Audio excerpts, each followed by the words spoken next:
Well, thank you for joining us for an enthralling dose of African World Cup qualifying action as we head to Malabo, where Equatorial Guinea take on Tunisia in Group B. We're in the Gulf of Guinea, just off the coast of Cameroon, where the island of Bioko is the home of the Equatorial Guinean capital of Malabo. It's match day 5, and there's still a lot at stake here today. Second place Equatorial Guinea take on leaders Tunisia, looking to take all 3 points and join them at the top of the table with 10. Well, it's a big ask because Tunisia are one of the top teams in Africa, but there's still a lot to play for because, well, they've produced 2 fine results here in their own backyard, beating Mauritania 1-0 and beating Zambia 2-0. So they will be feeling very buoyant going into this clash against the Carthage Eagles, who are unbeaten in 4 matches.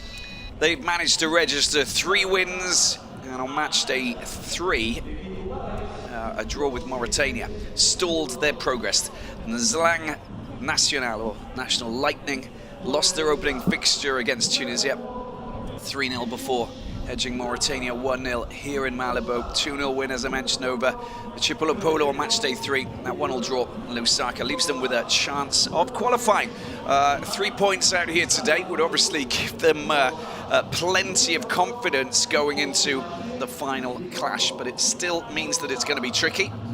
The reason why is that, well, it's there's still so much to play for, and there's home advantage for Tunisia in that final clash, which will be Tunisia against Zambia, and Mauritania will host Equatorial Guinea. So anything's still possible. It really depends on what happens out here today. A win for Tunisia will send them into the 3rd round of qualifying. Now, regarding the format, as you probably know already, we have 10 groups of 4 teams. Only the top team qualifies for the 3rd round. The 10 group winners enter a draw for round 3, which will take those nations to a home and away clash, which will decide which 5 African nations will be going to Qatar 2022. So, still lots of football to be played, but just focusing on this clash here, we're in the shadow of a giant dormant volcano on this wonderful island. You're about an hour's flight from Bata, which is one of the host cities just on the coastline, which hosted many matches for the Africa Cup of Nations back in 2015 when it was hosted here. They also had a joint operation with Gabon in 2012 where they hosted half of the matches, and some of them were played here. 8 matches in total played here at the Nuevo Estadio de Malabo, and 10 matches that were hosted here for the 2015 Africa Cup of Nations, which saw the Côte d'Ivoire go all the way in Bata. That final taking place, of course, with the wonderful Ivorians producing some fantastic football and well, lifting once again the Africa Cup of Nations trophy. But I think that we've got to just focus on what we've got here.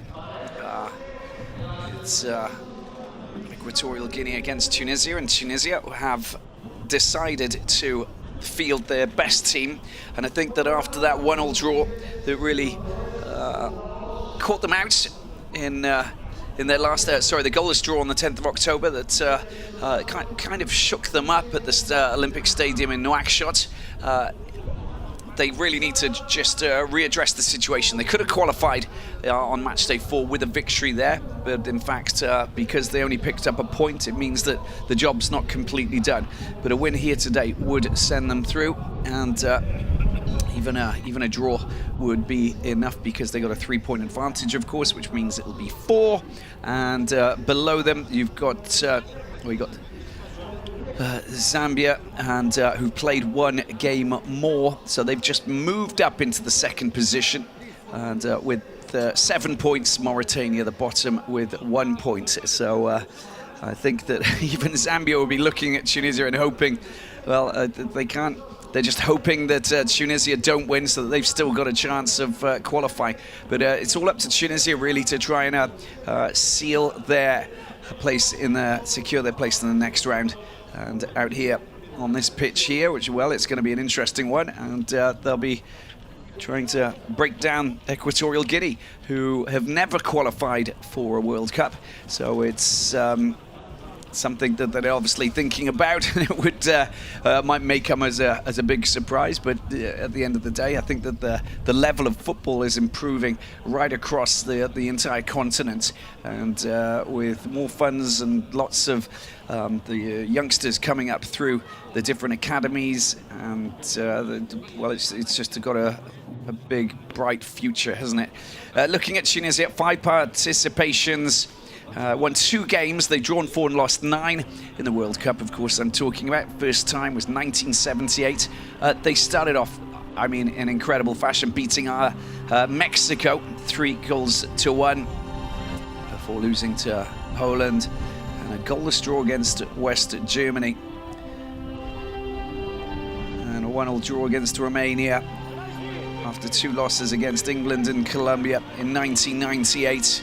In France, 2002, and losing 2 of their matches against Russia and Japan, and that 1-1 draw against Belgium. And then 2006 was a 2-2 draw against Saudi Arabia, losing 3-1 against Spain, and a 1-0 loss against Uruguay. Their last outing, 2018 in Russia, a 2-1 loss against England with Sassi scoring a goal, 5-2 defeat against Belgium, and then they managed to beat Panama. Time for the 2 anthems.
Well, the two anthems there played, and of course they're going to be fired up for this one. Equatorial Guinea still in with a chance of qualifying, still in with a chance of well, getting themselves to the top of the table up against the giants of Tunisia. Of course, Tunisia, five-time participants in the FIFA World Cup. Let's take a look at the Equatorial Guinean team with a 1-0, the 20-year-old goalkeeper from Bata in goal, Basilio, Rui Carlos Acapo, Nestor Senra, the players at the back. You've got Jimmy Ekua, Ivan Edu, Pepin, and Gannett on the right-hand side with Belima. And not forgetting about the player up front, Juan Jose Simfa Etoa.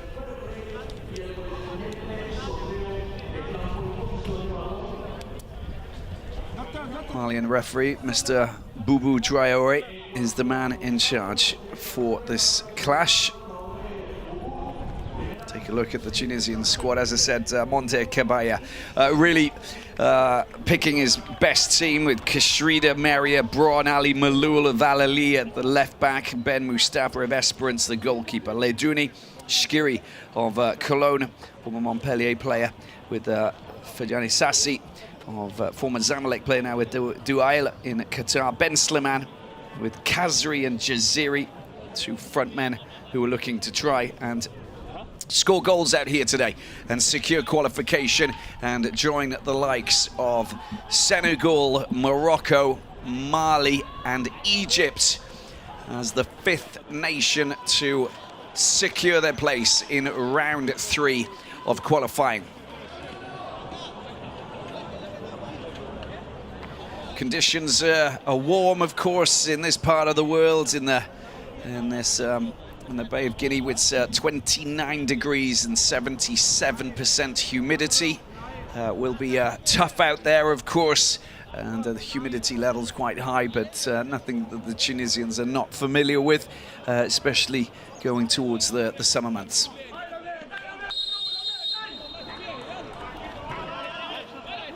Here we go then for this fifth clash from Group B. Tunisia here against Equatorial Guinea. Equatorial Guinea playing in red up against the Tunisians of Mondia Kabaya. And the 51-year-old Esperance, former Esperance coach, of course, from BZ. Bizetin is the man in charge, looking to try and get his team firing. There's a long-range effort coming in initially to test the goalkeeper, 1-0. And the first chance from long range, easily taken by the batter player. Nicely picked up. That's good work from Ben Slimane.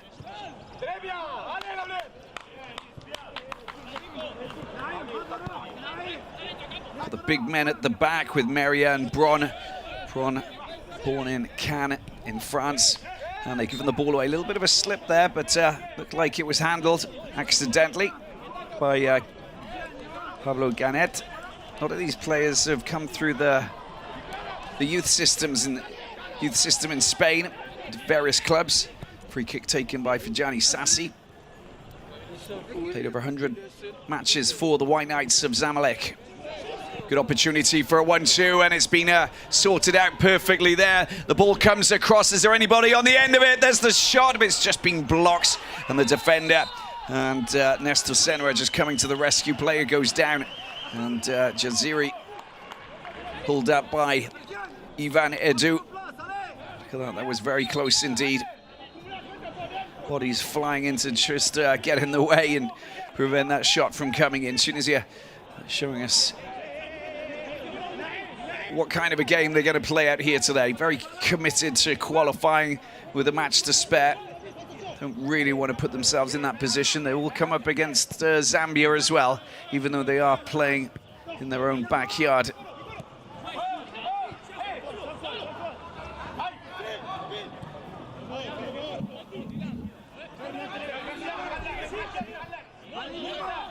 Nestor Senra 19 years of age, plays for Sevilla.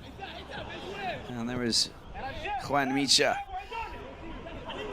Played 3 matches for Equatorial Guinea. Came in as the interim coach in 2020.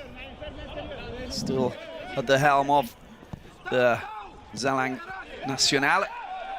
Nice piece of play, just showing a little bit too much of the ball as foul that's committed. It's Ali Malul. And there is his coach just behind, Monde Kebaya, who's the 51-year-old. Been with at the helm of Tunisia since August 2019, obviously just after the end of that Africa Cup of Nations, the last one in Egypt, in which Tunisia didn't manage to lift the trophy, got to the semi-finals before losing out to Senegal in at the 30th of June Stadium. It was a 1-0 win with the Teranga Lions scoring a penalty, scoring a goal in extra time. Helen Jures, the man in charge at the time, didn't pick Ali Malul, which didn't go down too well because Ali Malul, of course, playing for Al Ahly at the time. He was based in Cairo. Strange decision, wonderful player. Here he is with the ball in his hand. Former CS Sfax left back as well. Played there for, what, 7 years. High ball over the top. It hasn't found its way to teammate, but that's an attempt to get the ball out to the right-hand side. Tunisia pick up the pieces. A little bit scrappy at the back from Equatorial Guinea. They'll need to pull things, make things a little bit more tighter, but they do like to produce the counter-attack. What options have they got? The attempted cross comes, stays in play, just takes a deflection, tidied up over on that far side by Kishrida.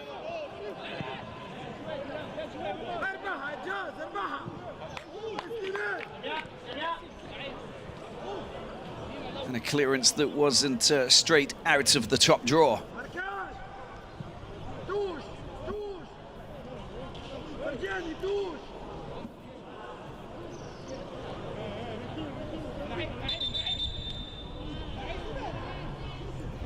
Here's Jaziri.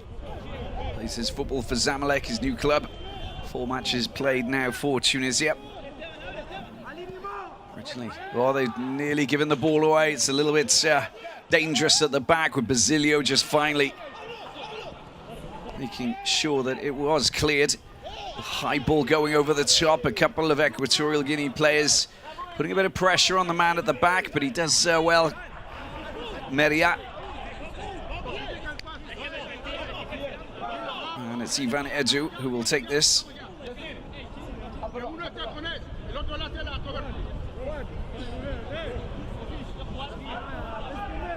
Ivan Edu, part of the Equatorial Guinea team in 2015 here on home soil.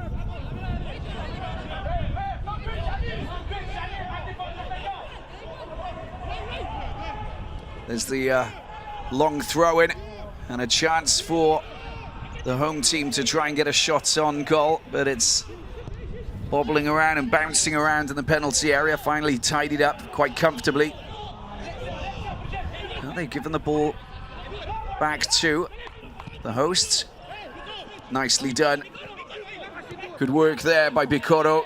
And Ivan Edu knocked to the ground. Firm challenge from Sassi. Sassi most definitely does throw himself around in that midfield.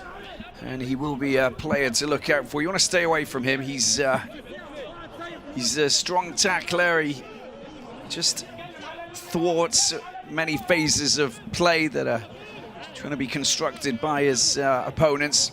I think he'll be a bit of a thorn in the host's side throughout this game.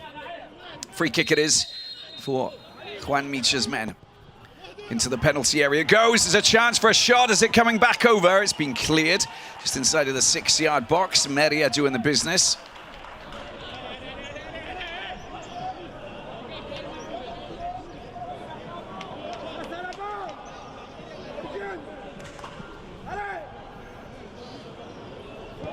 throw in. Pepin.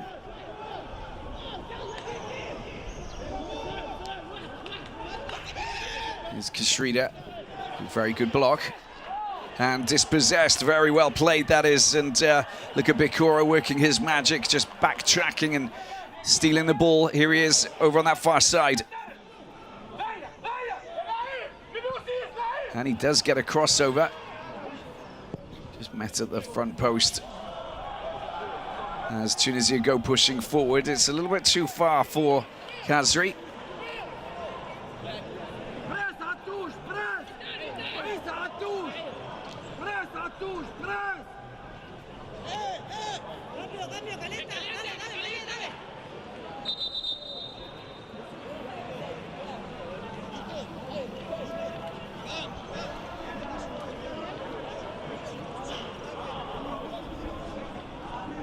Medics need to come on and address the situation. You can see the Basilio in a little bit of pain there.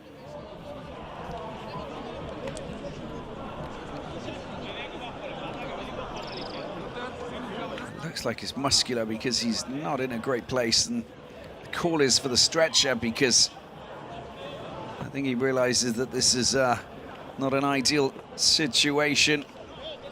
Mezeguer will probably come on. Let's just have a look at this again.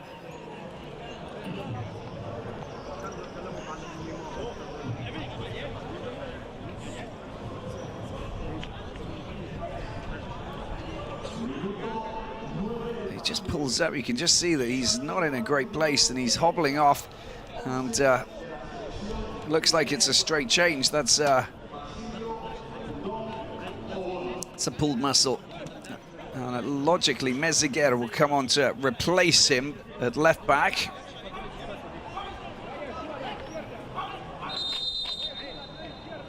And he's, yeah, you can see that he's, I think he knows that it's just impossible to continue to play on.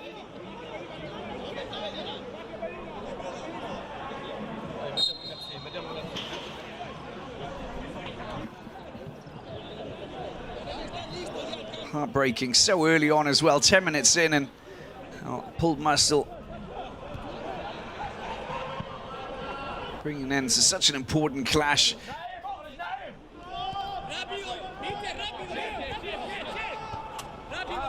Equatorial Guinea never qualified for the FIFA World Cup.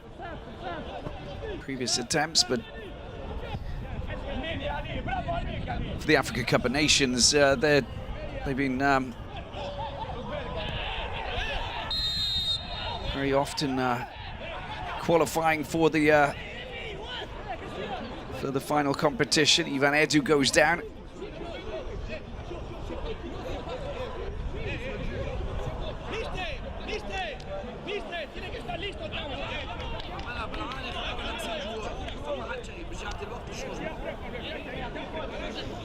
And I think Ngomo is going to come on. Miguel Angel Maye Ngomo is about to come on to replace Basilio at left back.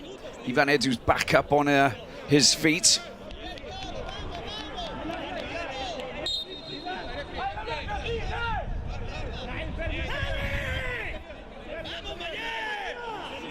And a free kick it is for Equatorial Guinea here.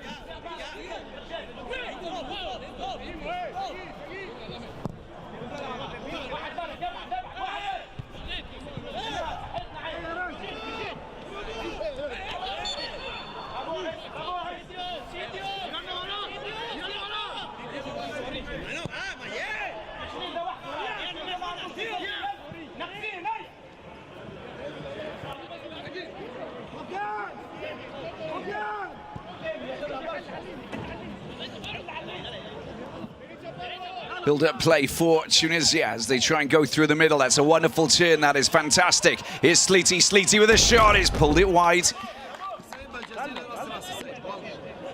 Good strike. A couple of yards left of the target from Sleety.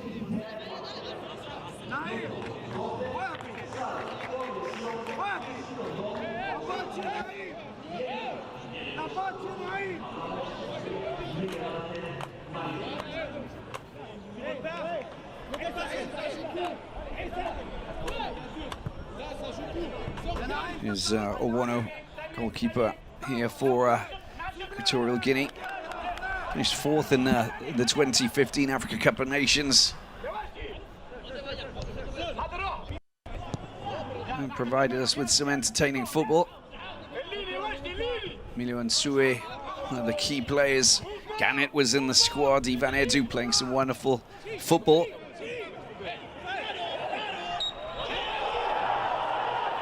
And another free kick in the midfield. Bit of a battle taking place. It's starting to get quite feisty. There's Mayen Gumu, who confirmation of the change.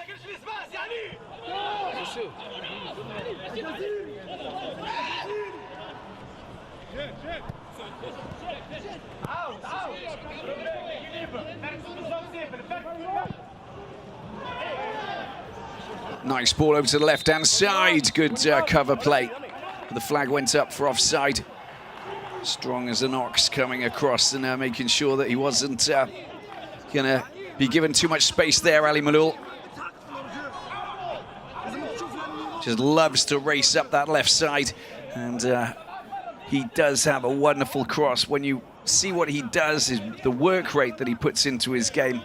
And you see him constantly playing top-level football in the African Champions League with Al Ahly, the most successful, most decorated team on the continent. And he really is just an absolute joy to watch. Picking up a couple of injuries in the last couple of years, but most definitely a top-class player. And great to see him being a #1 pick for Monde Kebaye. Well, there's Bikoro picked out for that challenge there. And Ali Malul just goes down holding his left arm. He's often got bandaged arms and wrists, Ali Malul. Let's just have a look at this again. Bundled to the ground by the big, strong, burly midfielder Bikoro. He seems to be fine.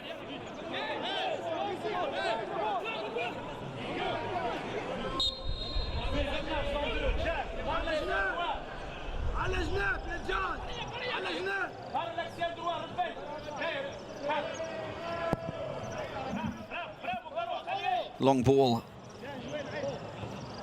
Doesn't get past Nestor Senra.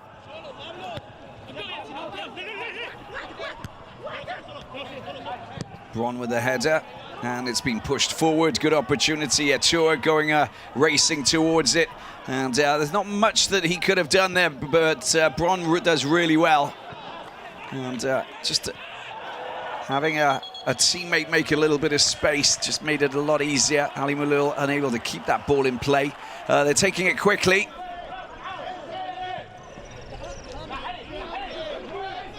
Another throw-in. Will be taken here by Carlos Acapo. Cut out by Ali Malul. Throw-in it is. Equatorial Guinea just pushing themselves up into enemy territory and taking their time, biding their time, waiting and hoping that they can get an opening.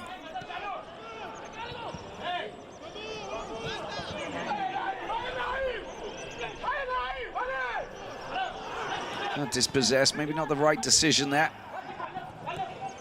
from Pablo Gannett. It's a good challenge, but I think might be a little bit too hard there for the referee, Mr. Bubu Traore, who's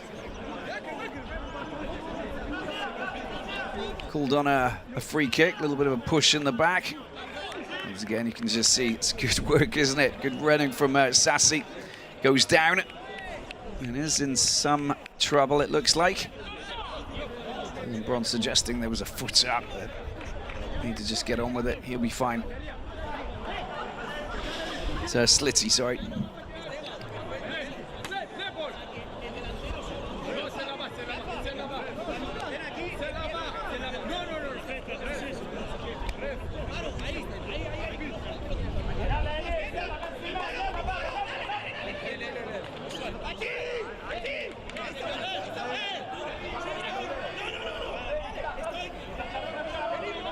Slitty, born in Marseille. Played for Paris and Lille and numerous teams in France before going off to join Al Ettifaq in Saudi Arabia. Joining them in 2019, really racking up around nearly 60 appearances now. He'll be closing in on his half-century in terms of caps playing for the Carthage Eagles. It's on 48 now, 12 goals scored for his national team.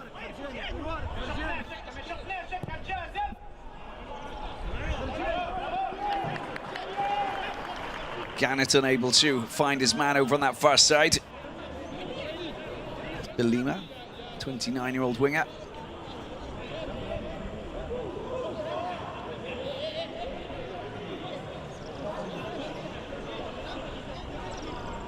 Kashrida, based in Italy, playing for Salernitana, not the only one.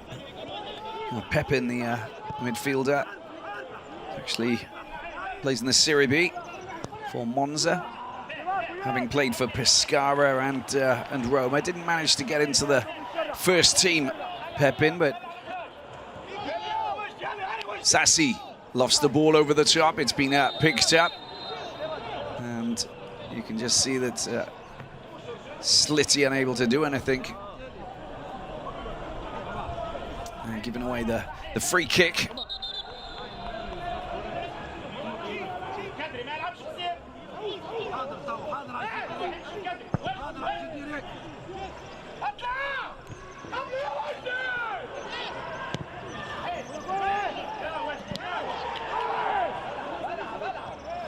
Fine control up front from Jaziri. It's just been kicked out. Laiduni, based in Budapest, unable to get that ball out wide. Finally just kicks it out into touch. It's going to be a throw-in. Equatorial Guinea, 20 minutes in, holding Tunisia. It's only a favourable result, really, for Juan Micha's men if they get a win. A draw is really not going to help them, because after that, well, they know that even if they beat Mauritania, it's not going to be out of their control. At the same time, I think that we know that they have to really put in a good performance here, get a victory and score a few goals as well. It's not just about beating Tunisia. It will give them the upper hand, but afterwards it will be complicated. Just going into the final matches from qualifying. As I said, 3 days time, the 16th of November, so that's that Tuesday night. It's Tunisia against Zambia at the Stade Hamadi Agrebi in Tunis, with Mauritania up against Equatorial Guinea at the Stade Olympique de Nouakchott. It's goalless here at the Nuevo Estadio de Malabo on the island of Bioko.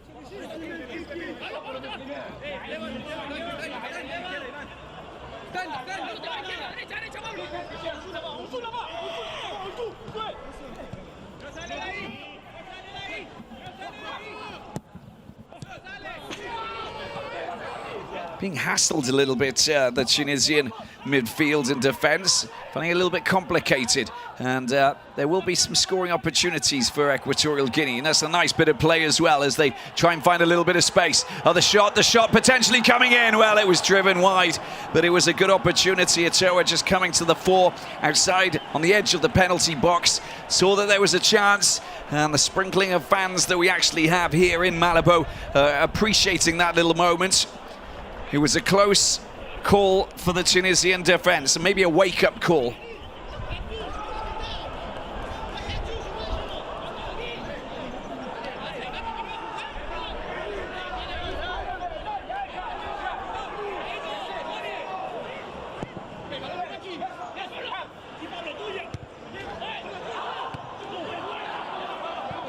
Once again, a bit of pressure at the back. Meria, the Al Ain based player. That's the ball back to Ben Mustafa.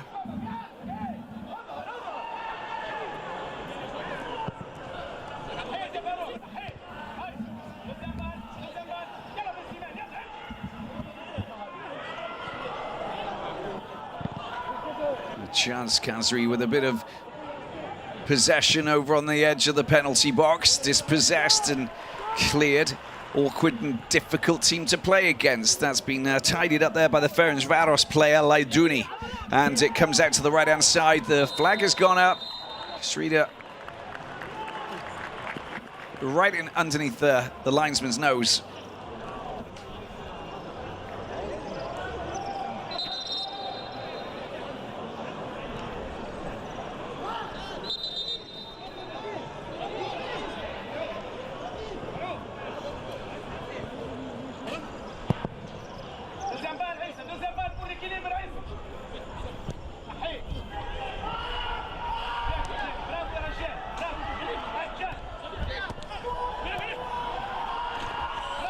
Well, it's a very feisty challenge there. Ivan Edu going down and in some pain as well. That's not the first time either. I wonder if Slitty's going to pick up a yellow card or it's his last warning.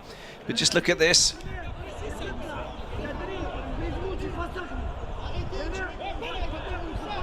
Came flying in, and Edu. He's such a skillful player. And I remember him as a youngster in 2015. Showing us some fine individual skills. There really were a bunch of individual players in 2015. Some class players, you know, don't get me wrong, but they're just lacking a little bit of synergy on the pitch. But when they did produce their own individual exploits, it was quite extraordinary. And Ivan Edu was just one of those players who just stood out because he was just...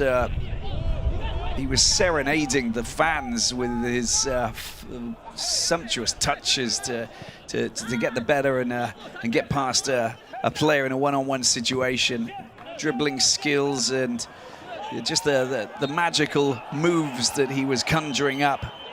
And Slitty now is on the deck, and it's kind of like a revenge challenge that came in there from Carlos Acapo. Mr. Boubou Traoré not very happy with that. The ball comes out to Ali Malul down the left-hand side, the Tunisian left back, wing back, trying to find a little bit of space. The ball gets nudged out, and there is a little bit of frustration. It will be a corner.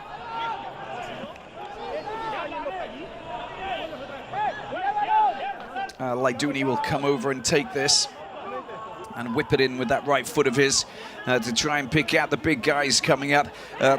Dylan Braun, one of the top players in the air. Big, tall centre-back.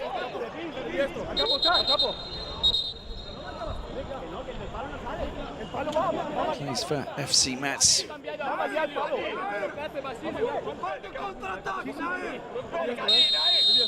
Here is the corner, and it's whipped into the penalty box and headed away. It's going to be a corner once again. 26 minutes in. A little bit of danger for the Equatorial Guinea defence as they try and keep things tight. It's all about marking your man. Meria and Bron will be the players coming in. Giant centre-backs. Need to be matched by Acapo and Saul Coco. And Ngomo, the substitute who came on for Basilio.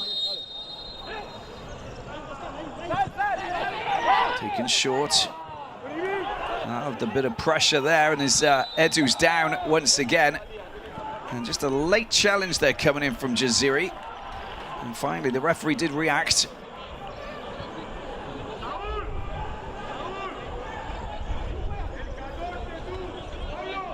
Khazri, who's the other player.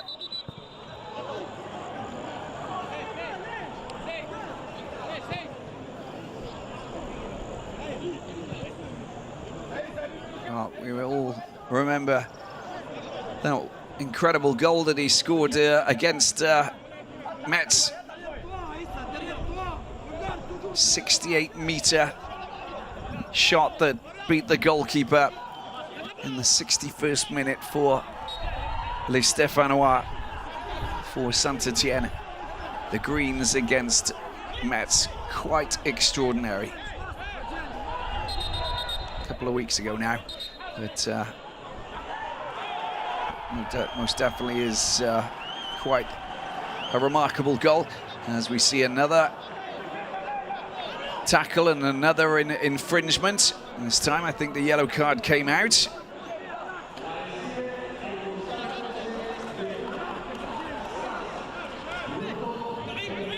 And it looks like it's Fajani Sassi who picked up that yellow card.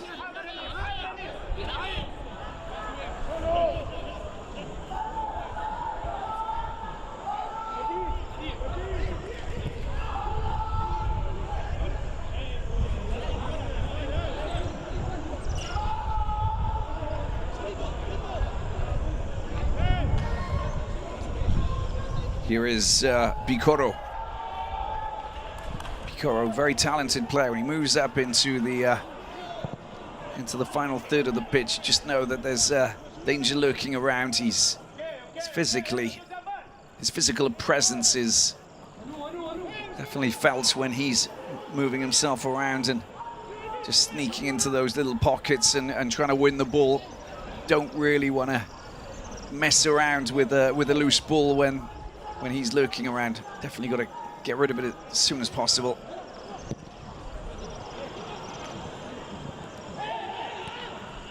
It's like the kind of player who you know that he's gonna just get in your way and make life very complicated for you if you don't control the ball perfectly. Nice slick play with Kashrida, a Salernitana man. Won his first cap in 2019, the 25-year-old, born in Nice. Still being held, Tunisia, here at the Nuevo Estadio de Malabo. Long ball upfield, up towards Jaziri, but it's gone a little bit too far. Goal kick it is. No major threat. There's Esteban Nestor Senra.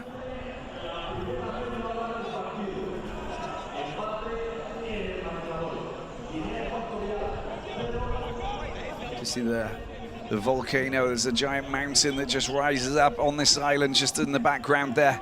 It's a dormant volcano on this island. Such a picturesque part of the world. In the Bay of Guinea here well, the clearance is not fantastic, and they're giving the ball back to Equatorial Guinea. Ali Malul blocks the ball and prevents it from being delivered perfectly to one of his teammates. Carlos Acapo taking the throw in. He'll go for a long one. He needs a player to go and meet it and greet it. Bicoro probably will be that player. There he is. And there it is, going over the top is Ivan Edu. Ivan Edu, will he get his shot in? Well, he did well. He's so dangerous in those positions as well. And on that occasion, there was not much that he could have done, knowing that Sassi was quite close to him. But the touch to give him that little bit of space enabled him to tee things up, but then you can see it was skyrocketed away from the target.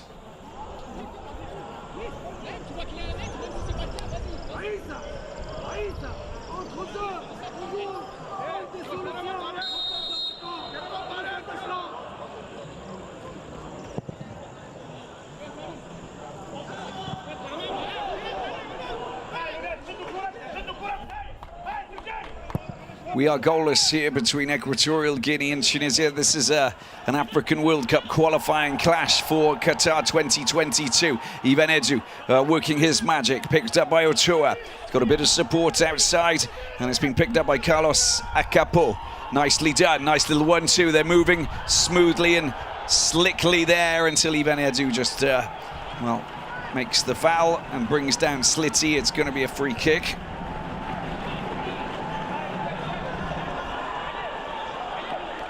Flying into the Al Ettifaq midfielder.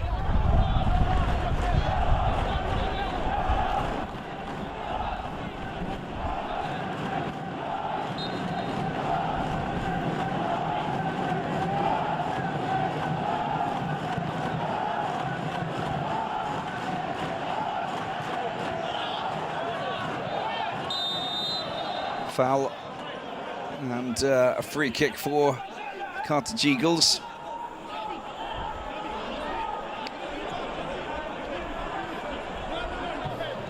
complaints coming in. This time it's Kansri who comes over, the captain. There are numerous incidents taking place on this pitch in the opening 30 minutes.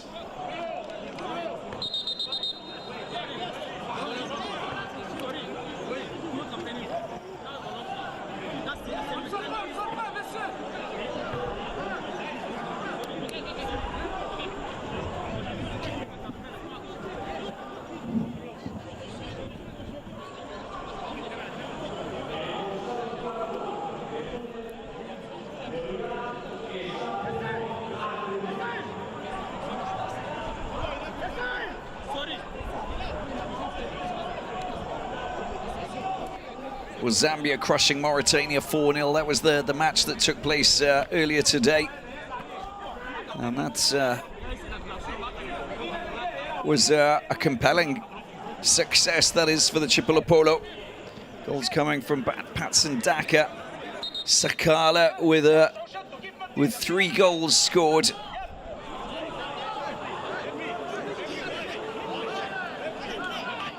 Two before the break, and then the third just afterwards.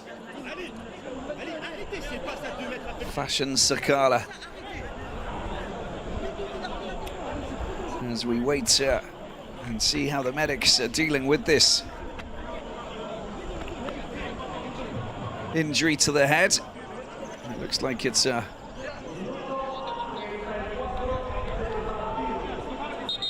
knock to the face, which is causing a few problems.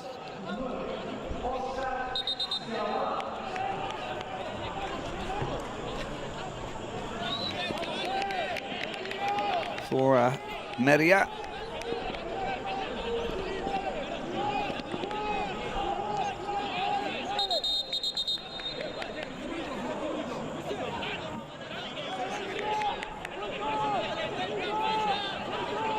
Well, now that the dust is settled, we can get on with it. Meria seems to be fine.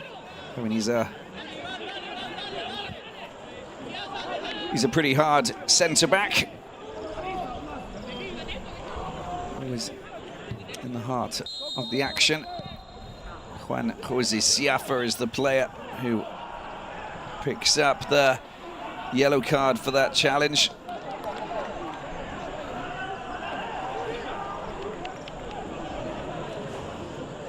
Goes out for a goal kick. Central African Republic 1-0 up against the Blue Sharks of Cape Verde in Group C, with Nigeria 1-0 up against Liberia. And penalty scored by Dozeman in the 15th minute.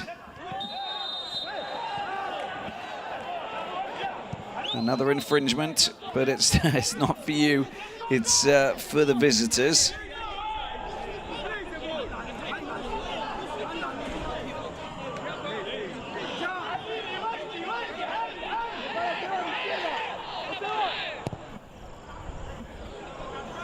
High ball over the top. Well, the control just letting him down there.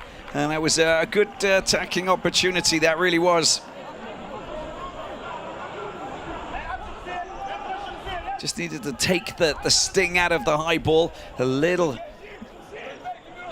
Just pulling your foot down to the ground and just take the sting out of it, so the ball just falls very close to the body. It's an art and it's never easy. It's all about focus and watching the ball and just using your leg. Then afterwards you could sprint ahead onto it and leave the defender.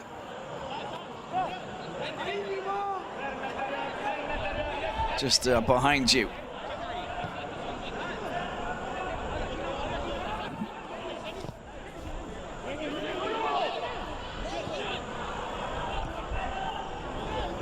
Keshrida. Leiduni dispossessed. Yuanedu. Oh, that's gone a little bit too far, all the way back to Ben Mustafa, the Esperance goalkeeper, coming out and clearing the ball, forced to drill the ball away and way away from his zone at the back. Throw in taken quickly. Equatorial Guinea trying to work their magic over on the far side. It's Sassi. Ali Malul picks the ball up down the left-hand side up against Ivan Edu. Doesn't throw himself into the challenge, just forces the Tunisian left-back to make the pass backwards rather than forwards. Kashrida picks the ball up over on the right-hand side. That's a lovely 1-2. Here's Kazri picking the ball up, and he'll get a first-time crossover, and there's a chance to latch onto that, but it's not good enough. Slitty came over and tried to connect, and finally it's been smashed away. It's going to be a throw-in for Tunisia, pushing it, putting a bit of pressure. Got a bit of space here. That's nicely done. Leidouni. Ball comes over, easily taken by Awano. And Equatorial Guinea try and get the ball back up into the danger area once again, but the Siafa pass, which was where it was destined to go, goes way out over the paint. And Kazri making a hash of his control.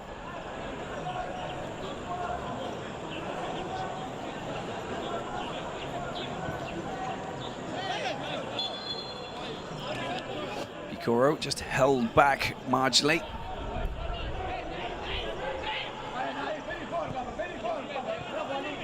Just look at the arms of Leidouni just smashing into Peruka Picoro. Picked up by Nestor Semra. Poor pass. Hand goes up to apologise. The ball comes down. Well, the goalkeeper's come out. It's very dangerous here. And he's not in his position. He's not back in goal. It's been picked up here. Sassi gets the ball out. Oh, it's a messed up effort there. And that's been fired in on the edge of the penalty box. Just not good enough. Could have been so much better, but it wasn't. Sassi making the pass and just squaring it. And Slitty unable to do anything with that, apart from drill it miles away from the target. Didn't connect well at all.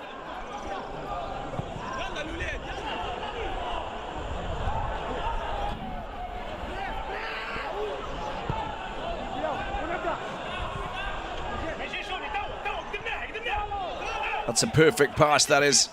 Nicely done. Oh, there's a player down. The referee's not reacted to it. Kazri, there he is, trying to get his shot in. Oh, he put it on his left foot there, and he just unable to hit the target. And the referee not reacting to player down. But look at that, teasing the defence and the midfielders. As if he was going to pass out to the right-hand side before he just rolls it onto his left foot. He's got such a wonderful skill set there, Saint-Etienne forward. You really would like to have him on your team, which makes sense completely. 30 years of age and already racking up. Oh, what's that? And that is going to be a free kick in a very good position here. And Equatorial Guinea will try and test Ben Mustafa from pretty close range. After that little infringement at the back, you can just see what's happening. They're frustrating the Tunisian defence when they manage to get the ball up in that area. And that's giving the home team a good chance to try and find the back of the net. The problem is that they're squabbling over who's going to take it. And you can see that Ivan Edu would love to take this, but it looks like it's Pablo Ganet who's going to... Look at that, you can't make mistakes like that. No one around you at all.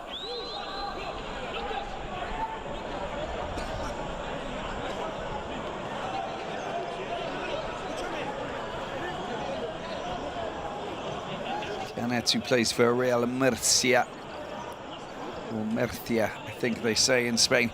It's I think his 15th match for Equatorial Guinea. Played 11 games in Morocco, in fact, playing for Ittihad Tanger. And even Edu, 3 goals in 23 caps for Equatorial Guinea. Is it going to be Gannet or is it going to be Edu? I think it might just be Gannet. So he scored 1 goal for his country. Can he find a second this afternoon? That would be such a valuable score if they do just before half-time. 5-man wall. It's Edu and Gannet up against the entire Tunisian team. To be honest with you, I think it's going to be the right winger, Gannet, who's going to take it. You just don't know. Look at the body positions of these two players. No, that's the good thing. 3-man wall for Equatorial Guinea that will open up. Gotta make sure they get out of the way because this will be pinpoint precision if they try and hit the target. Here's the effort going in. Oh, that was very close indeed. And finally, you could see that it whistled past the wall. And even Edu's efforts, I think it was even Edu, it might have been Gannet. We didn't see from the shot there, but you could see that it shook the side netting. Yes, it was Gannet finally. Look at that with the right foot, bringing it around. It didn't come around enough.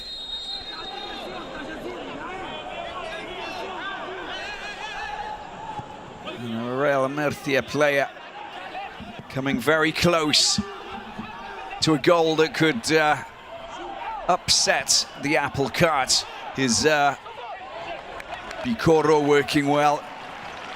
As I said, he's a handful physically.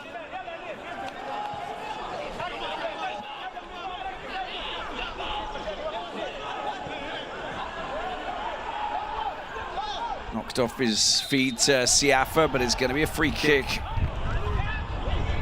Another player who's in the 2015 playing for Equatorial Guinea is Kike Bula, wonderful player. Plays for the Futuro Kings FC.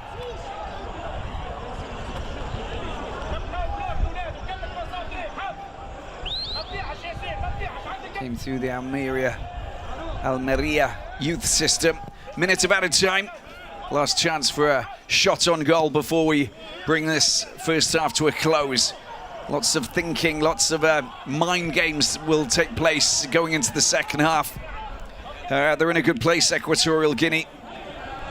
Haven't conceded, and they're still with a chance of beating Tunisia. But that is, well, very lucky. They get the free kick there. And that's a yellow card. I think it's Ngomo who's the substitute who came on. Just look at this challenge. Smashing the player off his feet. In fact, it's Sal Coco who's picked up the yellow card.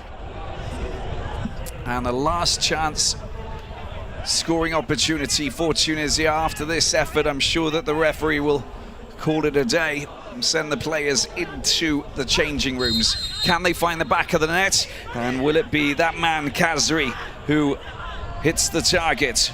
Owono and all of his players, it's lofted into the penalty area. Is anybody there? The header was, well, it was a clean header coming in from Dylan Braun, but he didn't steer it past the goalkeeper, Owono. And it comes to nothing but a chance, another chance at the other end this time.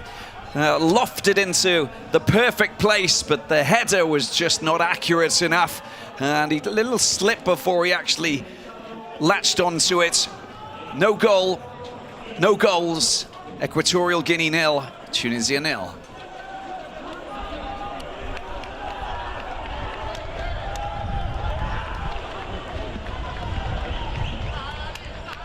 Well, this is a bit of an arm wrestle that's taking place here at the Nuevo Estadio de Malabo on the island of Bioko. We'll see if there will be goals coming in the second half. Equatorial Guinea trying to beat Tunisia to move level with them on 10 points in Group B. We've got an interesting 45 coming up. Well, I think that you should stay with us. Just join us in a few minutes' time for the second half here in Equatorial Guinea.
Welcome back to the Nuevo Estadio de Malabo in Equatorial Guinea.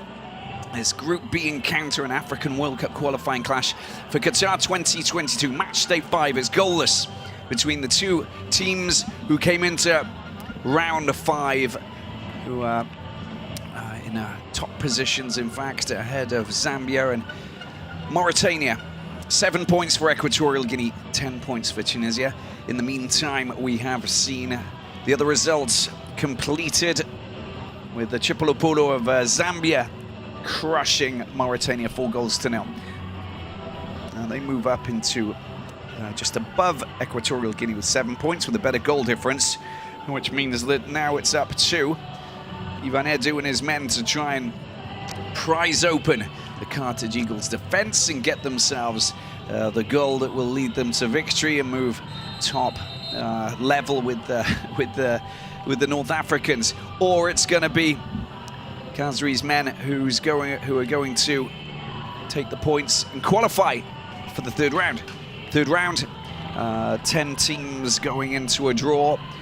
We don't know who is going to be playing against who just yet. We've only got 4 nations that have qualified. Senegal, who qualified match day 4. Morocco, match day 4. Mali, just a few days ago. And the 5th clash, and Egypt yesterday. Here we go then with Ivan Edu getting the ball rolling for Equatorial Guinea here on the island of Bioko in the Gulf of Guinea. Just south of Cameroon, in fact. Not too far away from the Nigerian coastline either, where Port Harcourt is just a little bit further north to the west. This is not good news with Khazri going down, the captain of this Tunisian team. Let's have a look at the challenge. Oh, that was the hit coming in from behind from Ngomo.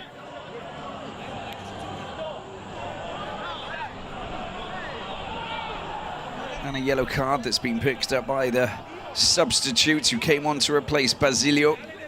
Went off with a pulled muscle.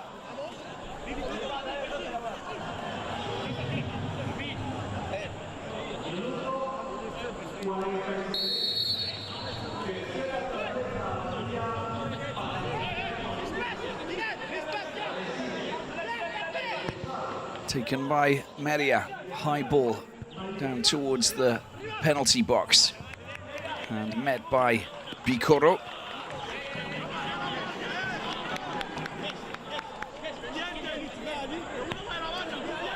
Ude Kibaya is the man in charge there, just behind Kishrida, taking the throw in. That's going to be a free kick.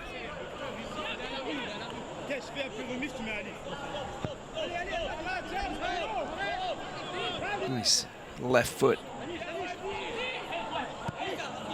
ball that was by the Tunisian coach. Long ball down the left-hand side. It's been picked up by Bikoro. Nicely tidied up. Slick football. Pipin tries to pick out the front men. Ivan Edu unable to get onto that. And tidied up with Laidouni down to the left-hand side with Ali Malul. Here's Bron. Well cut out. And Bron gets the ball back. Ali Malul's calling for it, but being closely watched over on that far side by Nestor Senra. Not giving him too much space. Well, that's a poor ball over to the other side to try and pick up Kishrida. That's a nice touch, very nice touch indeed there by Belima. Waiting for an option, Ivan Edu. Closely watched by Sliti. Does well to get the ball back.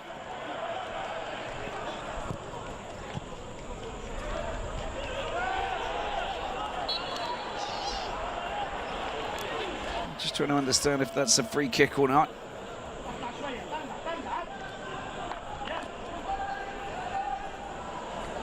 Sliti goes down, Carlos Akapo.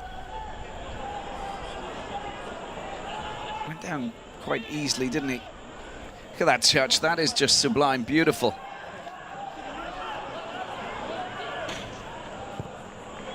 Good ball down to the right-hand side. Ivan Edu has it here. Waits for a little bit of support, puts it on his left foot, tries to get behind it and unleash a rocket shot. It's scuffed, and it really does just trickle into the hands of Ben Mustafa, the Esperance goalkeeper.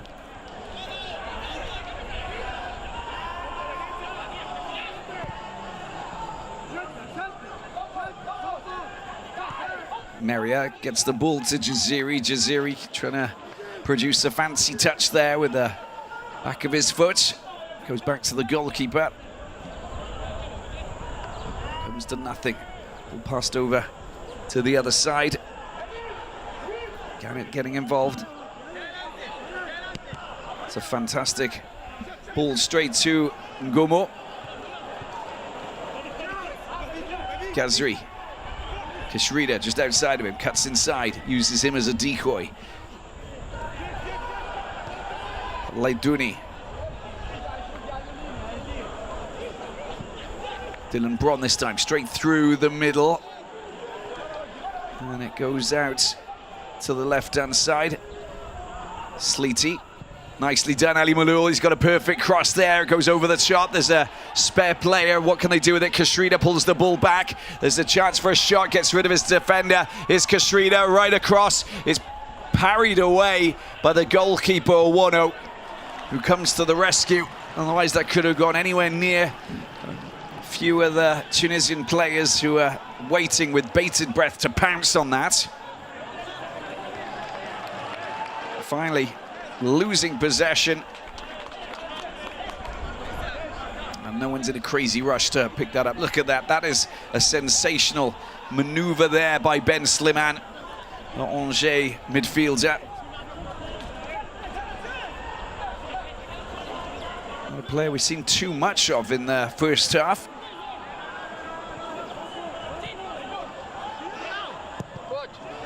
It's a very precise ball into the middle that was fired up field by Carlos Akapo.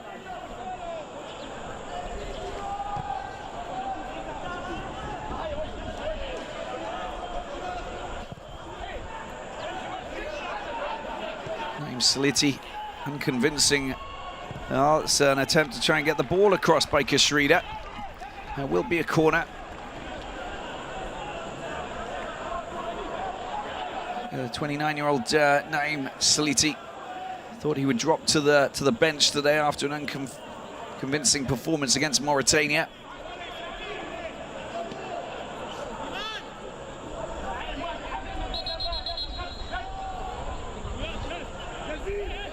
Emilio Nsue on the bench today. Expected to come on along with Messi. Now let's see where the corner goes. It's perfectly delivered and on the edge of the penalty area, a little bit further back than that. A little bit of a slip, and Ivan Edu trying to produce the fine pass. It's Leiduni who tidies it up at the back. The big men just trotting back into position. Talking about Bron. Maria's still up, I think, but here's Sassy out wide. Picked up by Sliti. Sliti tries to get past his man, does really well. He's been held up. Well, the attempted back heel to find a teammate, to find Sliti once again, comes to nothing. Ali Malul working his magic over on that far side. Getting a little bit of space now. Get on this neat play. And the back heel to Ali Malul.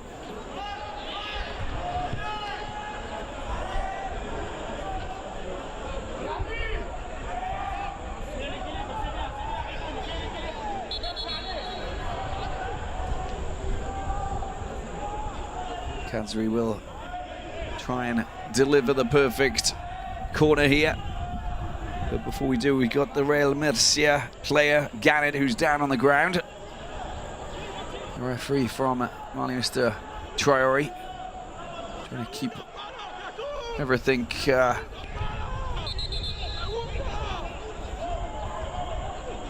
disciplined in the penalty box. There's the looked like it was in slow motion. Jaziri just raising his arms to, with Gannett just falling to the ground. Here we go.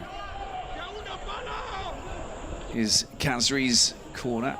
Slitty with the shot. It's well, came off two players there. Everyone left a little bit dazed, not knowing how to pounce on that.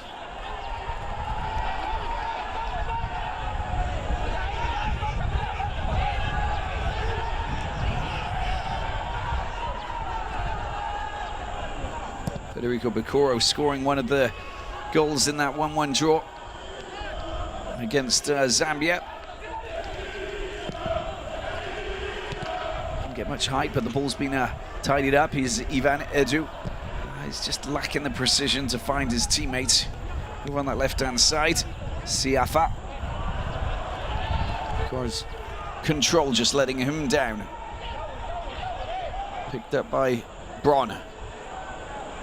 Taken out wide to Ali Malul.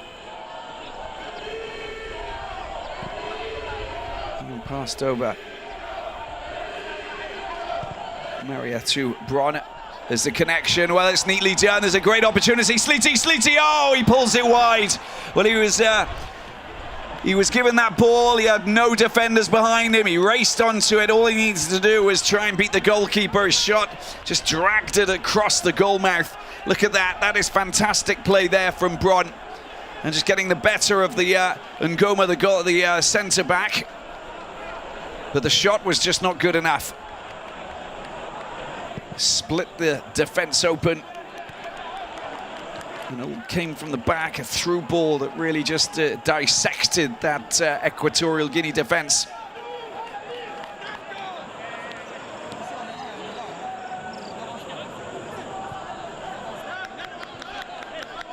Still, we're waiting for that elusive goal here at the Nuevo Estadio de Malabo.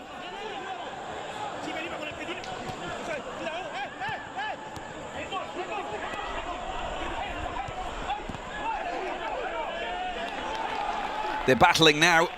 Khazri putting a bit of pressure and upping the ante with the Jaziri. Also coming across and looking to try and work together, link together, make those passes count. Foul committed with Ben Slimane just going in a little bit too hard. It's a free kick for Equatorial Guinea. We'll have changes coming on pretty soon, I'm adamant. As we are goalless, we're 11 minutes into the second half. With Tunisia quite happy to accept this scoreline. 1 point from this encounter will send them through to the third round of qualifying for the FIFA World Cup in Qatar 2022.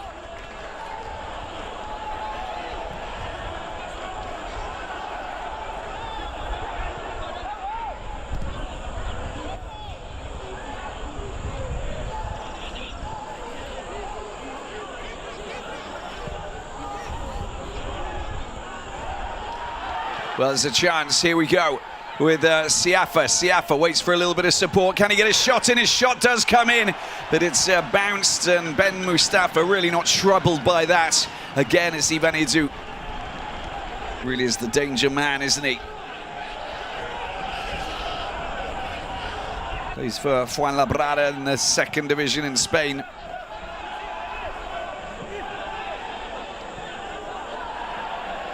Nicely done with Khazri winning the ball. It's been put into the path of Kishrida.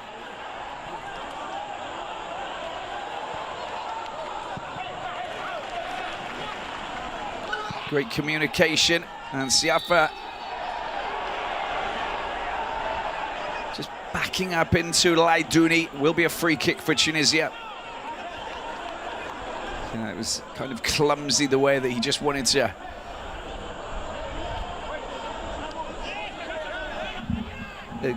extract Leiduni, the Ferencvaros player, out of the equation so that he would have a clean run onto the ball.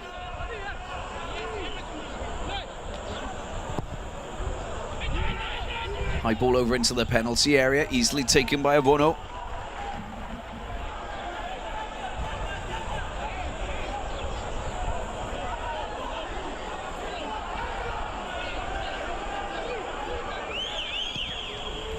Lives in the Basque Country, Avono, the goalkeeper, 20 years of age.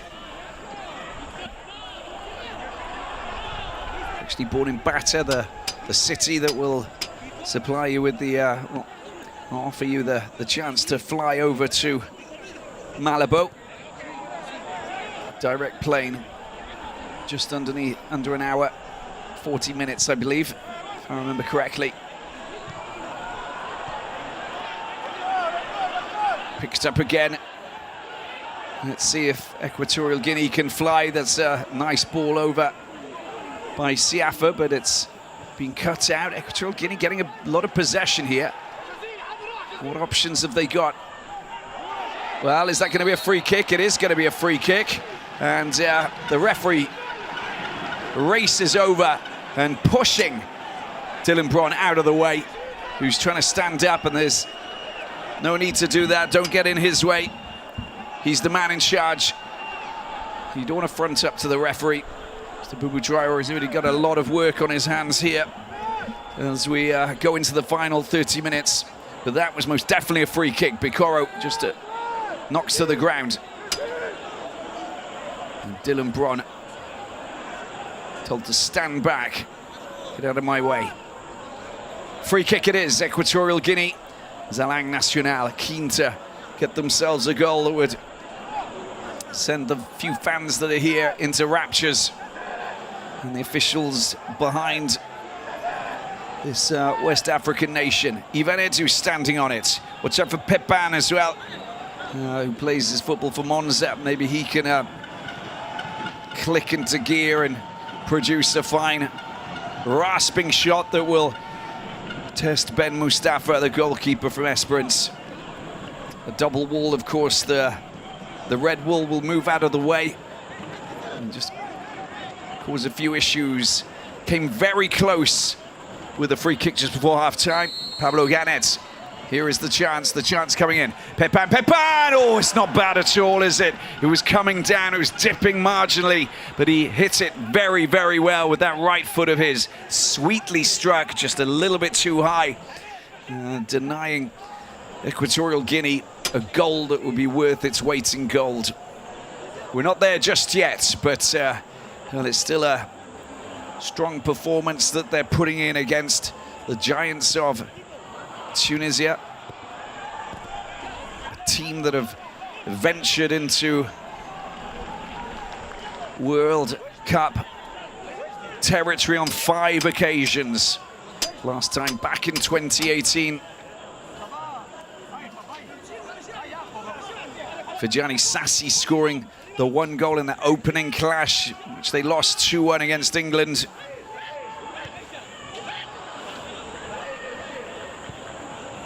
Bron scoring a goal in that 5-2 loss against Belgium in the second clash from that group. Kazri scoring the other goal. And Ben Youssef and Kazri scoring the goals as they beat Panama 2-1. Here they go again, Equatorial Guinea moving up. And it's broken football, isn't it? That's a nice touch indeed. And Belima squaring the ball into the path of Ngomo. Over to that other side now with Saul Koko getting involved. Got their finger on the pulse of this encounter to a certain extent, but it could so easily change, just knowing how Tunisia are dangerous and how experienced they are and the quality of players that they've actually got here on this pitch. Picked up by Ngomo. Slips the ball down to the left-hand side. Control just letting him down, Belima. But he still manages to get the ball back. It's a throw-in. Picked up by Ngomo again. Seeing as this is a great opportunity. Here's Ganet over to the other side. As Nestor Senra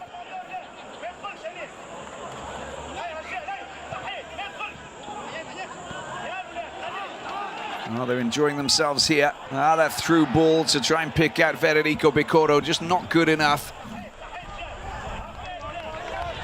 And it's going to be a throw-in for Tunisia.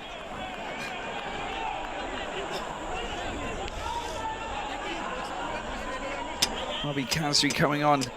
Second half cameo against Mauritania.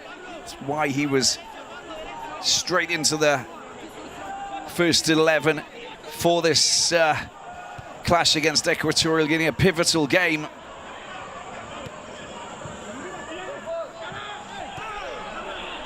That's good work from Laidouni. And it's complicated for Tunisia.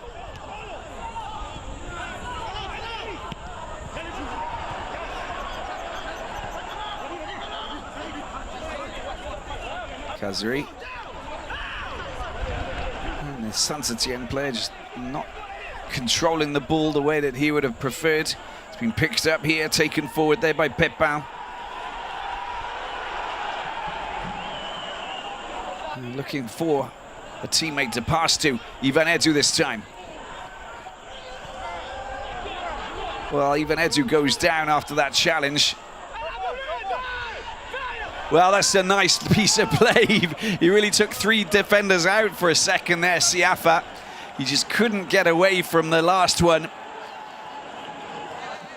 Deceiving the Tunisian back line. Here's Belima. Ivan Edu. And that's going to be a corner. No, it's a goal kick, in fact. Well, Laidouni got the last touch on the ball, according to the referee, Mr. Traore.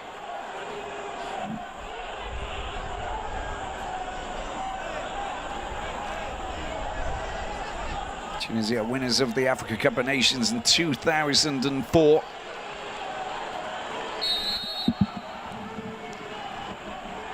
Beating Guinea.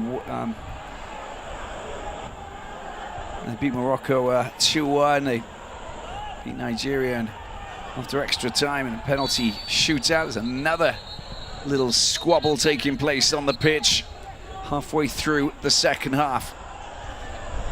And a clash, in fact, with these two players holding their heads. Looks like it's Fajani Sassi who's seated on the ground.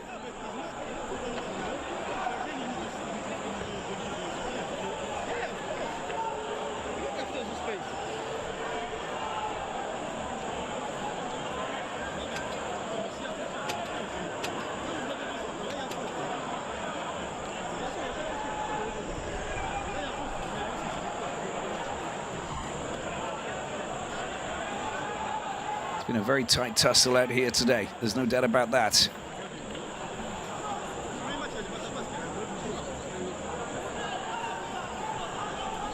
Ivan Edu's just been in the wars constantly. He's been such a battle axe for Equatorial Guinea. Using that fine skill set, but also getting himself tangled up in all of the challenges, whether it's in the air. Only 5'7", so what, 1m70. Constantly throwing his body on the line. You see Kabaz talking to Ben Slimane and Kazri, two of his forwards that he's so much relying on. I'm not saying they're underperforming, but there's Ben Slimane has been pretty inexistent, to be honest with you. And Kazri's lost a lot of ball. A lot of his passes or his controllers just let him down.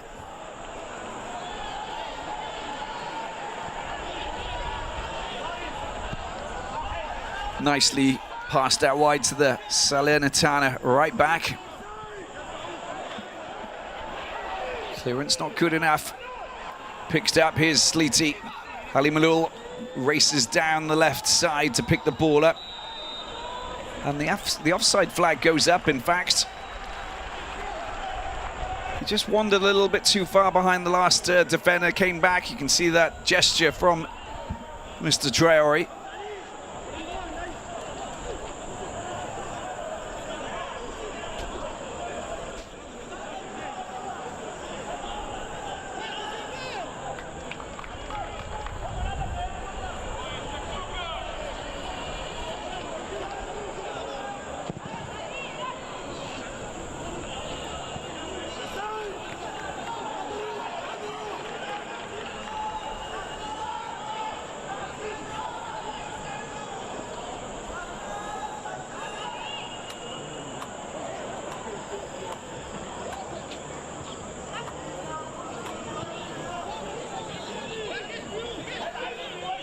Tunisia at the back, taking the ball forward. Kishrida. Bit of space, gets the ball across. That was nearly latched onto by Jaziri. And he was being tightly marked as he raced in to try and connect with that, but no connection.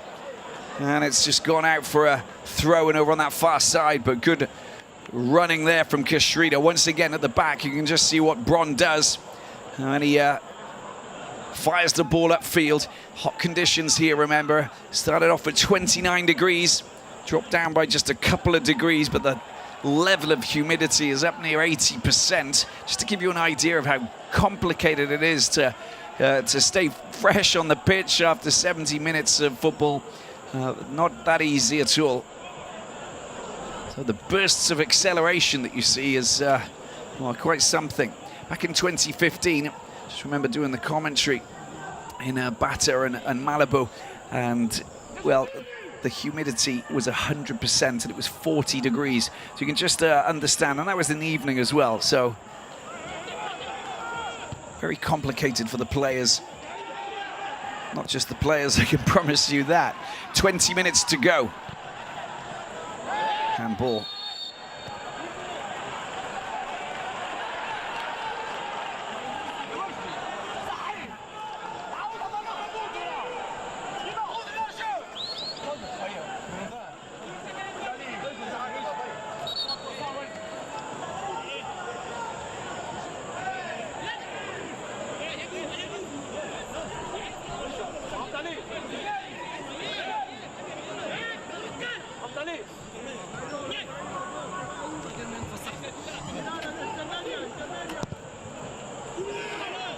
Long ball, taken well by Ovono, unchallenged by Jaziri.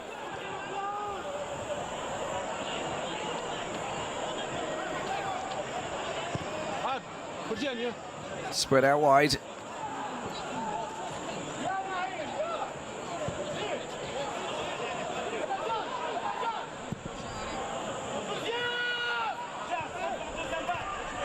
I told you about the Zambia-Mauritania scoreline earlier today, 4-0, up finished.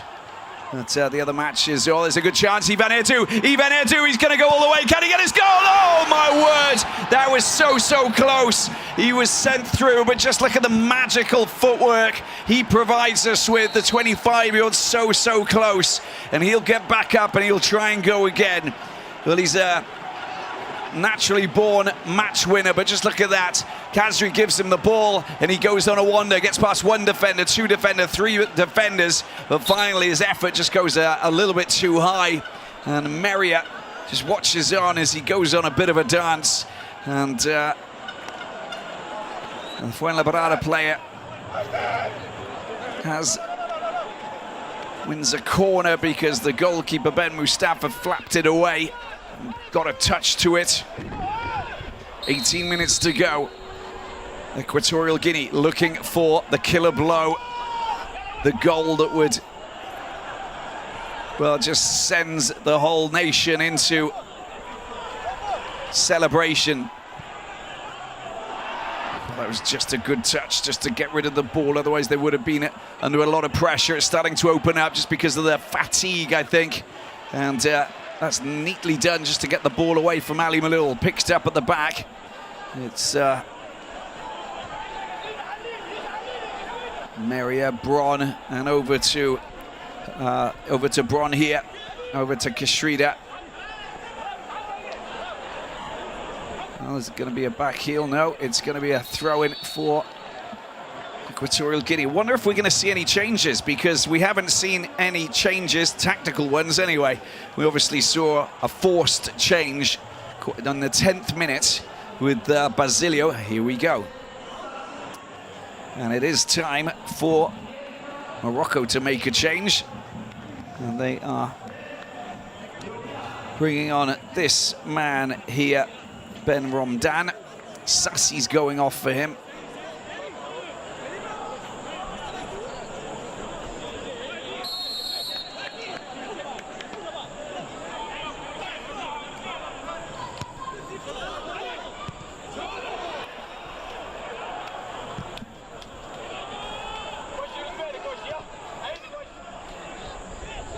Picked up on the left-hand side. And Ramadan, the ball there was a chance for Sleety. It's been teed up, another chance, watch out. They're under pressure, there was Ben Slimane this time. And that's gone too far, just look at that frustration there from Khazri.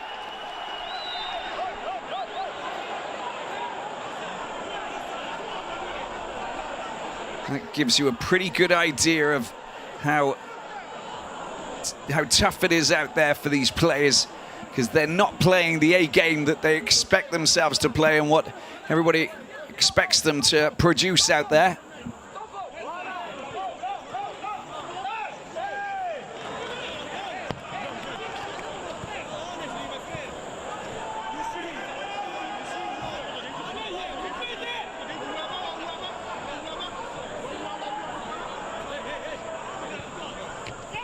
Ben Ramadan, the Esperance player, just like his goalkeeper, Ben Mustafa.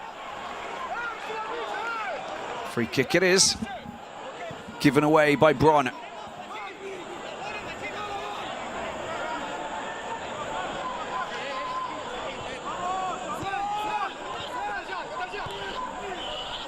Ben Ramadan, two-time winner of the African Champions League with Esperance 2018 and 2019. Beating Al Ahly and Casablanca. Here is Bikoro. Bikoro gets the ball down. That's a cheeky little ball. Keeps the ball in play as well. Gets his crossover. And it may have gone out of play.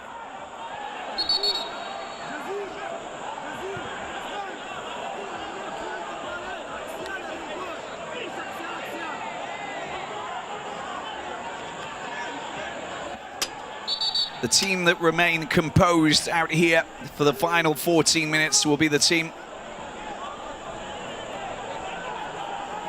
that may pinch a winner before the final whistle.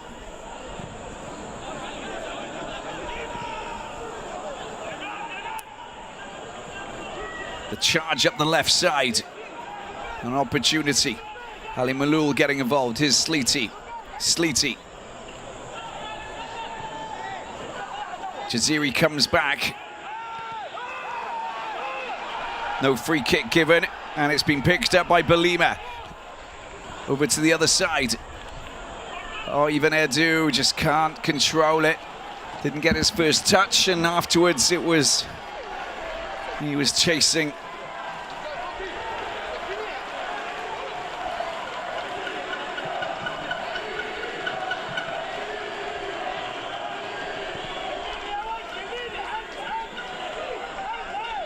Top scorer in this group is Nwabi Khazri, and Elish Skiri has got 2 goals, just 1 less than him, and then afterwards Bikoro, Salkoko, and Sue Salvador, all with 1 goal.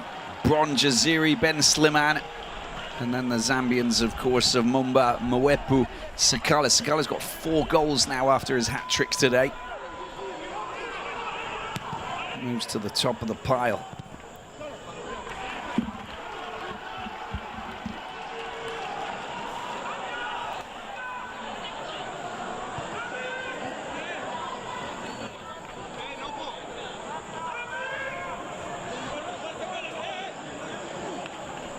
Down the line it goes, and the chase is on.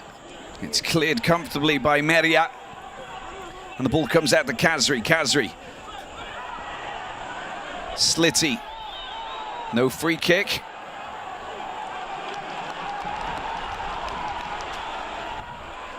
Salkoko doing the business at the back.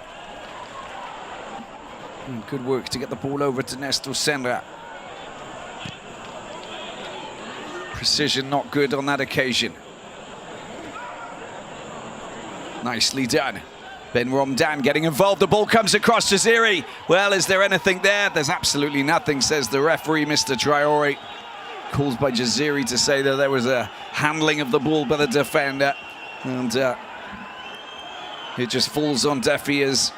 Let's have a look at this again. Moves his arm away though, doesn't he? Salkoko. And a free kick. Edu.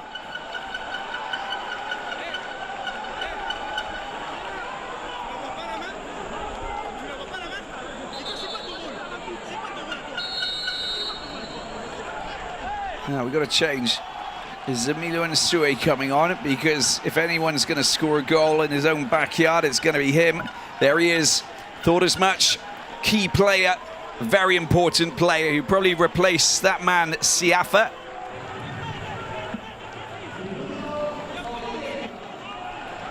There he is. Confirmation of that change. And off goes Belima as well. Emilio Nsue.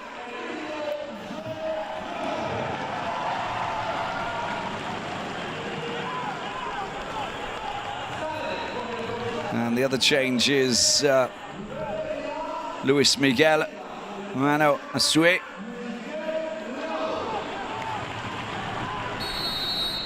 Who will come on to bolster that attack. Now watch out. Confirmation. Ball into the penalty area. Anybody there to latch onto it? That could have been a very fine first touch indeed from Nsue, but he doesn't manage to get his shot on target. But they were queuing up over there, and he's a big guy as well. The delivery was sumptuous, but unfortunately the finish was not good. Maybe should have gone for the header, and a bullet or a header, a steered-in header could have possibly found the back of the net. In any case, it didn't go in, and it's still goalless here in Malabo.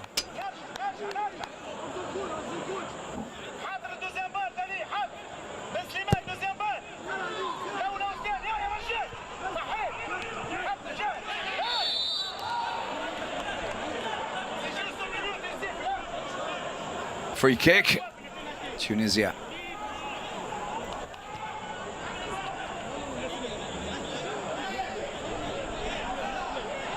Well, we know that he can score goals from 68 meters out, so well, he's fully capable of scoring from here. It depends on what kind of a free kick he wants to take. And then obviously, with that position, he's going to try and drop one in to try and pick out one of the big guys at the back. And there's a player down, and it will be a free kick for the home team.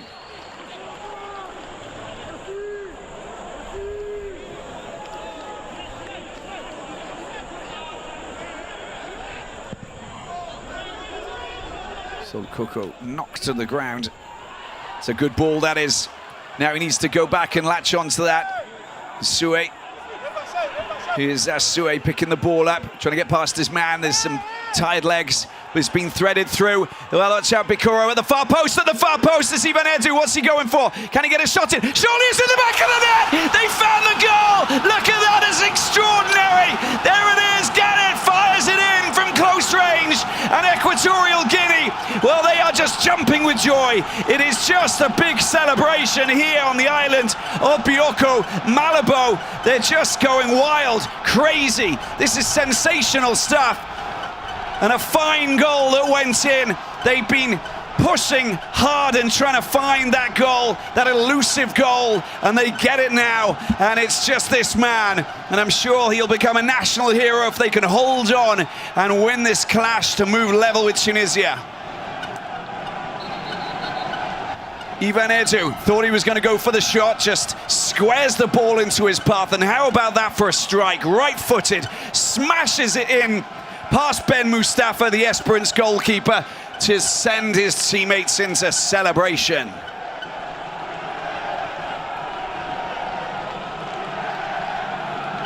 Well, he must be absolutely buzzing, and you can totally understand that because this is a magical goal. We talked about how important it was for them to try and get that goal, and they're trying to lift the fans, they're trying to get them through these last few minutes because Tunisia on the cusp of defeat, which would really shake up this group. And I can tell you that 7 minutes, well, 6 minutes is going to be a long time for both teams. But Tunisia, well, they know that if they don't get the point out here today, then they will not qualify just yet. We'll go into a final clash and they are at home against Zambia. But Zambia are 7 points, so it'll be 10-10-7 after that, which means they're all to play for in 3 days' time. Oh, yes. 5.5 minutes to go. Here they go. Jaziri trying to link the ball up, trying to find the shot. The shot is blocked there. It was a bit of a pile driver that was coming through from Ben Romdan, another player from Esperance, one of the top teams in Tunisia, of course, along with young Africans, CS Sfax, and of course, the second most successful team in African Champions League history, Esperance, winning their 2 titles in 2015, 2019. And you can see that they are fired up. They're keen to try and respond here, because now, well, the red alert button's been pressed, and Tunisia realized that it's not going to be that easy. And it never was going to be that easy. High ball going over the top. They've been frustrated as Kashrida picks the ball up here. Gets the ball back to Kazri. Kazri tries to get past his man. That's solid play. The defense was rock solid. Trying to send the ball up very quickly to try and find the lone forward. And here they are, winning the ball once again. Here's Gannett, the goal scorer. Oh, that's wonderful skills, left, right. And here he is. The ball over to the other side. The flag stays down. And now Equatorial Guinea with Emilio Nsue. Little bit of space trying to go into the penalty box. Is he going to try and go for a shot? Well, it's a little bit tricky up against Media. Still uses a few extra seconds to make the torturous wait until the final whistle be prolonged just a little bit.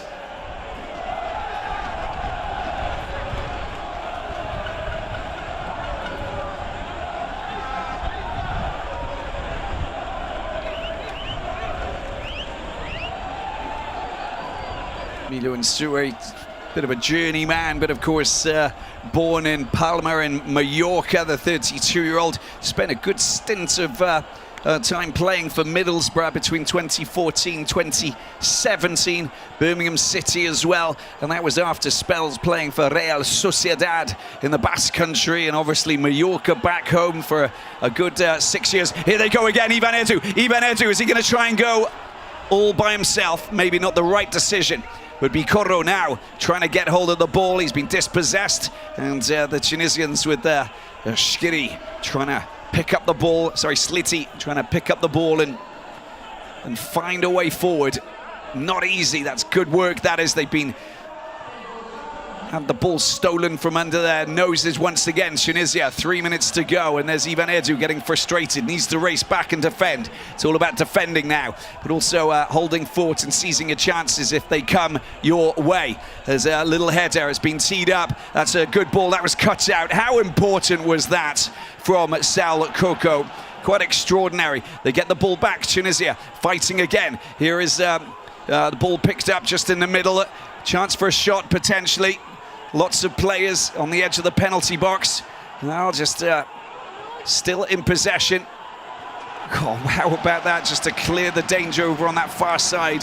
That was impressive from Carlos Acapo.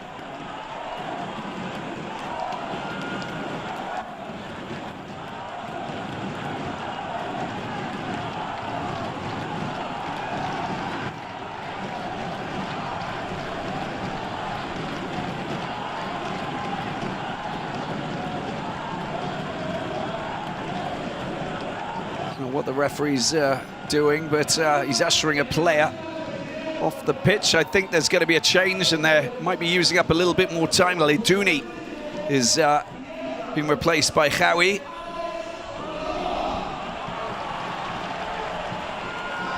And Ben Slimane also goes off. Chaleli, they know how important it is to try and get that goal that would send them through to the third round. Need a point to have 11 points.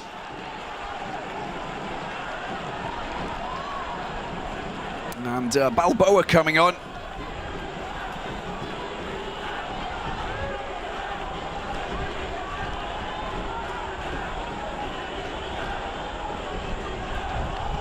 Pablo Gannett just having a little shakedown as we enter the final minute. Can they hold on? Is this going to go to the wire?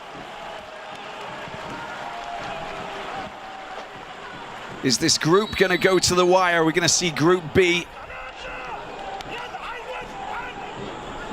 resolved. In what way? How is it going to go? It's going to be tantalizingly close. Have to have a look at the, just to give you a run through the rules regarding if we're level at the end of the 6 matches played. Ranking in each group is determined as greatest number of points obtained in all group matches, goal difference in all group matches, and then greatest number of goals scored in all group matches. 2 or more teams are equal on the basis of the above. Through the 3 criteria, their rankings shall be determined as follows: greatest number of points obtained in the group matches between the teams concerned, goal difference resulting from the group matches between the teams concerned, and a great number of goals scored in all group matches between the teams concerned. Yeah, it'll go to the wire, I think. You know, this is a long-range shot! Oh, my word! That was fantastically saved. It's going to be a corner. And I don't know if it was going in, but you saw that Sel Coco just got in the way, and then Owano just made sure that it didn't go past him. And they get themselves a corner as we enter added time, with Tunisia trying to score a goal that would send them through to the 3rd round. If it stays like this, we'll go to the final round to find out who will qualify for the 3rd round. And in the home and away matches that will take place after a draw has been made. So exciting. 3 minutes of added time. That makes sense. And Tunisia trying to kick the ball into the penalty area, has been blasted away in any way they possibly can. And look what they're trying to do, a little bit of a walk from Nsue down that right side. Ivan Edu gets involved, and they're fully capable of scoring goals. That was a block in a big way, and that will be a yellow card, logically. Of course it is. And Kashrida just bringing down Ivan Edu. He stayed down on the ground for an extra 30 seconds as well, because he knows that every second counts. The left arm went up for Kashrida, hence the reason why the yellow card. And straight into his face, he's down on the ground. And the Salernitana player picks up a yellow for that. Walking over is Abi Kazri, who's trying to assess the situation. We enter the final minutes, and now we enter that uncharted territory pretty soon, where how long will it be until the referee actually blows the whistle after the 3 minutes are up? And that's what we're going to be looking at, because it's going to be nerve-wracking. It really is. This has been some interesting affair, to say the least. It won't go down as the greatest game of football ever played, but in terms of suspense, I think that we can definitely put it up there. I think that there's a lot of intrigue enveloped in this encounter. Look at Ivan Edu. He doesn't want to be carried off by the referee. He'll get back up onto his feet. Now the thing is that he needs to go off before the referee brings him back on. So they've got to play it down for a few seconds, and he knows that a little bit of water, but he'll want to get back on the pitch ASAP, because they'll need him. And any chance is a chance to score a goal, and they give the ball back. So he wants to get back on the pitch. As soon as the referee gives him the green light, he's putting his hand up. And I don't even know if he was allowed to waved onto the pitch, but it doesn't matter, he's on now. And we have gone past the 3-minute mark. How long have we got left? Can Tunisia do something here? Can they get that goal? This is very, very tense indeed. High ball coming over the top. And there's the final whistle. No, it's a free kick. It's a free kick. It's a free kick for offside. Bikoru's down with cramp. Ivan Edu helping him up. Get a move on, says Mr. Bubu Traore.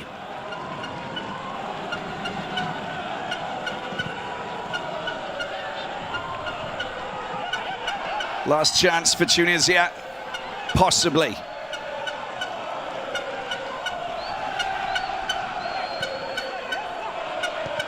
Kashrida. High ball just hit up towards the goalkeeper. Awono takes it. He's down on the ground, and there it is. They celebrate. This is incredible. Well, they haven't qualified yet. They might not qualify, but this is a great moment for Equatorial Guinea and football in this country, because they've managed to beat Tunisia to move level with them going into match day 6. Equatorial Guinea 1, Tunisia 1. The celebrations, the joy. This is such a remarkable victory, and they are unbeaten here. They've played their 3 games here. They've managed to score 1-0 scoreline against Mauritania, 2-0 against Zambia, and now a 1-0 win against Tunisia. 5-time participants of the FIFA World Cup, yes. And Equatorial Guinea have never been. They are level now with 10 points going into the final clash, with Zambia down on 7. And the final 2 clashes, well, you have Equatorial Guinea, who will travel to Nouakchott to take on Mauritania, who are the bottom club. And of course, you will have Tunisia, who will be at home against Zambia. And Zambia will be looking to try and gain revenge and move level. And that makes for a tantalizingly close finale, because we could potentially have 3 teams that finish top of the table, and then it'll go down at goal difference. It's just, well, all coming to a very interesting finale. This Group B has been very, very interesting indeed. There you go, confirmation, better goal difference, of course, with Tunisia, with 7-1. Zambia in 3rd place with 7 points, but look at that. It's gonna be interesting in 3 days' time. Thanks very much for watching. From us all covering this game, we'll see you very soon. Bye-bye.